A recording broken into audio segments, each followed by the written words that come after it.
आप सबों का सिविलियंस में स्वागत है। इस चैनल के माध्यम से आप लोगों को जेपीएससी मेंस के लिए Khortha, polity and public administration और इकोनॉमिक्स ये तीनों सब्जेक्ट की क्लासेस जो है दी जा रही है। साथ ही साथ नोट्स जो है वो आप लोग को टेलीग्राम पे अवेलेबल करवाया जा रहा है। टेलीग्राम चैनल का लिंक जो है वो आपको डिस्क्रिप्शन में मिलेगा और चैनल से जुड़ करके मतलब टेलीग्राम से जुड़ करके आप नोट्स प्राप्त कर सकते हैं, वो भी फ्री ऑफ कॉस्ट। और यूट्यूब चैनल से जुड़ करके आप रेगुलर वीडियोज़ प्राप्त कर सकते हैं। और मेरे वीडियोस जो है बिल्कुल टू द पॉइंट है और एग्ज़ाम ओरिएंटेड है। मेरा 7th जेपीएससी में रैंक 110 रहा है, तो आप लोग थोड़ा बहुत भरोसा मेरे क्लासेस और नोट्स पे कर सकते हैं। और कुछ दिनों में हम लोग साइंस एंड टेक की क्लासेस भी स्टार्ट करेंगे और उसकी क्लासेस भी जो होगी वो बिल्कुल टू द पॉइंट और नोट्स जो है बिल्कुल प्रिसाइज रहेगी। अब 2 बार जेपीएससी प्रीलिम्स का आंसर की जो है वो रिवाइज़ किया जा चुका है और इसके बाद क्या कट ऑफ हो सकता है उन्हीं संभावनाओं पे हम लोग थोड़ा सा डिस्कस करेंगे। अगर 7th जेपीएससी को देखें तो वहाँ पे आपका 252 सीट था और प्रीलिम्स में फाइनल जो रिजल्ट होता है मेंस के लिए जितने लोग अपियर होंगे तो 15 गुना विद्यार्थी को लिया जाता है। हालांकि ये मिनिमम है, इससे थोड़ा सा ज़्यादा को ही लिया जाता है। और 11th जेपीएससी में आपका 242 सीट है, तो इसका 15 गुना कर दीजिए, इतने बच्चों को आपका प्रीलिम्स के रिजल्ट में नाम आएगा। तो टोटल हम लोग का इस बार जो सीट है 7th के मुकाबले इस बार हमारे पास 90 सीट्स ज़्यादा है। तो 90 सीट्स ज़्यादा है तो मतलब अप्रॉक्सीमेटली प्रीलिम्स में जो रिजल्ट आएंगे वो आपका 1350 बच्चों का ज़्यादा आएगा। मतलब 7th जेपीएससी में जितने भी आया था उससे इतने अधिक बच्चों का, कम से कम इतने अधिक बच्चों का अप्रॉक्सीमेटली अगर मानिएगा तो 1500 बच्चों का रिजल्ट ज़्यादा आएगा 7th जेपीएससी प्रीलिम्स के मुकाबले। और अगर क्वेश्चन लेवल की बात करेंगे तो आपका 7th जेपीएससी में जो क्वेश्चन का लेवल रहा था पेपर 1 में थोड़ा इजी था और पेपर 2 में टफ था। जबकि अगर हम लोग 11th जेपीएससी में बात करें तो पेपर 1 थोड़ा टफ हो गया और पेपर 2 इजी हो गया। तो कुल मिला के यही है कि क्वेश्चन का लेवल दोनों ही एग्ज़ाम का लगभग 19.5-20 का मामला है, ज़्यादा कोई बहुत अंतर नहीं है दोनों के क्वेश्चन के लेवल से। तो क्वेश्चन के लेवल के अकॉर्डिंग कट ऑफ में ज़्यादा कोई डिफरेंस आने वाला नहीं है। तो कट ऑफ में जो डिफरेंस लाएगा वो चीज़ है आपका सीट्स। तो अगर 7th जेपीएससी में देखें तो 252 का अगर 15 गुना करेंगे तो 3780 होता है। मतलब इतने बच्चों का चयन जो है प्रीलिम्स के एग्ज़ाम मतलब मेंस के लिए होता, मतलब प्रीलिम्स के फाइनल रिजल्ट में इतने बच्चे पास होते। लेकिन जो मेंस के लिए बैठे तो लगभग आपका 4300 बच्चे जो है अपियर हुए मेंस के लिए।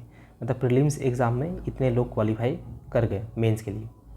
तो आप देख सकते हैं 3780 से कुछ ज़्यादा ही है यहाँ पे। तो उसी तरह से आप अगर यहाँ पे भी देखेंगे 11th जेपीएससी में तो यहाँ पे होता है आपका 5130 सीट।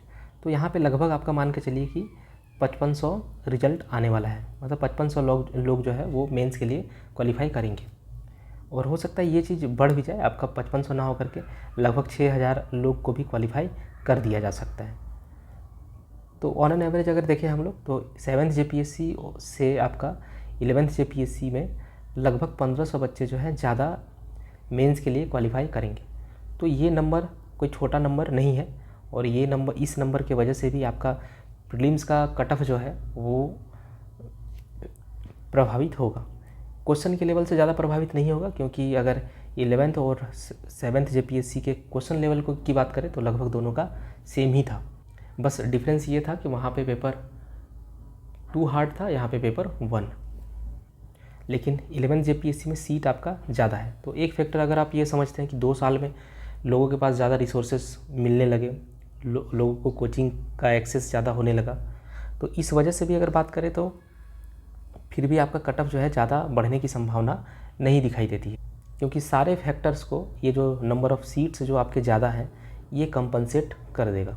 तो पिछले बार का जो कट ऑफ रहा था, तो अगर 7th जेपीएससी की कट ऑफ अगर हम लोग देखें तो अनरिजर्व्ड का 248, BC1 BC2 ये दोनों का भी 248 ही गया था।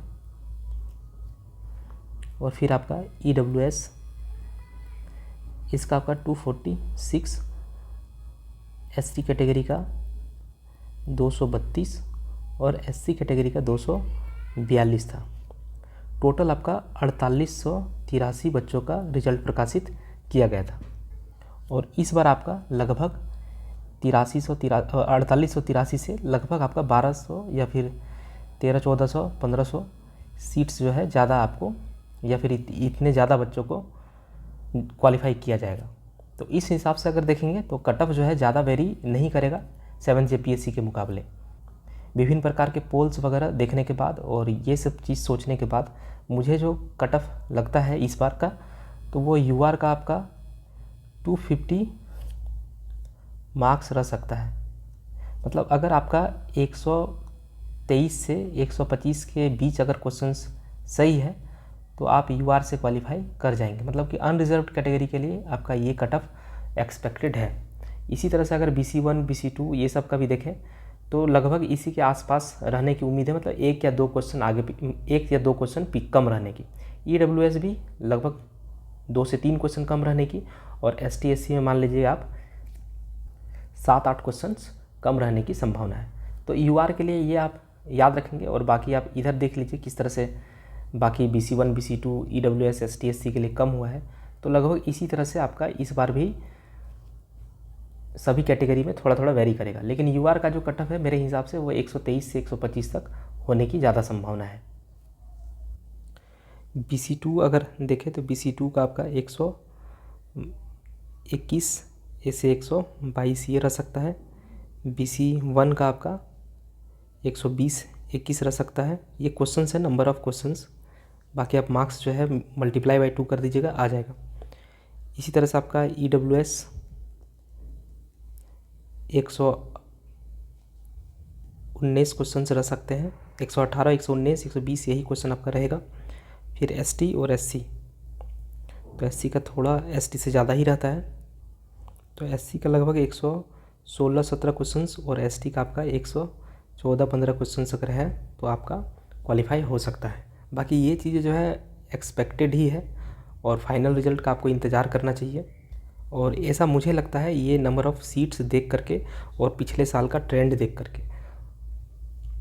बाकी एक्चुअल में क्या होने वाला है ये तो आपको रिजल्ट से ही पता चलेगा। लेकिन मैं एक बात कहूँगा कि आप अगर JPSC के एस्पिरेंट हो और अगर आपका प्रीलिम्स में नंबर कम आ रहा है तो फिर भी आपको हतोत्साहित नहीं होना है, क्योंकि अभी ये जैसे ही आपका फाइनल हो जाएगा मेंस और इंटरव्यू होने के बाद, तो उसके बाद फिर आपका जो नया वाला JPSC वो फिर से आपका आएगा। तो आप लोग अपना तैयारी जारी रखें, और जब इस चैनल के माध्यम से आपको मेंस का तैयारी करवाया जा रहा है तो आप लोग मेरे साथ एक बार तैयारी पूरा कंप्लीट करके रख लीजिए, ताकि अगर इस बार नहीं भी होता है तो अगले बार जब आप एग्ज़ाम के लिए अपीयर होंगे तो आपके मन में ये नहीं होना चाहिए कि आपके पास नोट्स नहीं है, आपने क्लासेस नहीं की थी। तो आपके पास सब कुछ उस समय मौजूद होगा और आप बिल्कुल फ्री माइंड होकर के तैयारी कर पाएंगे।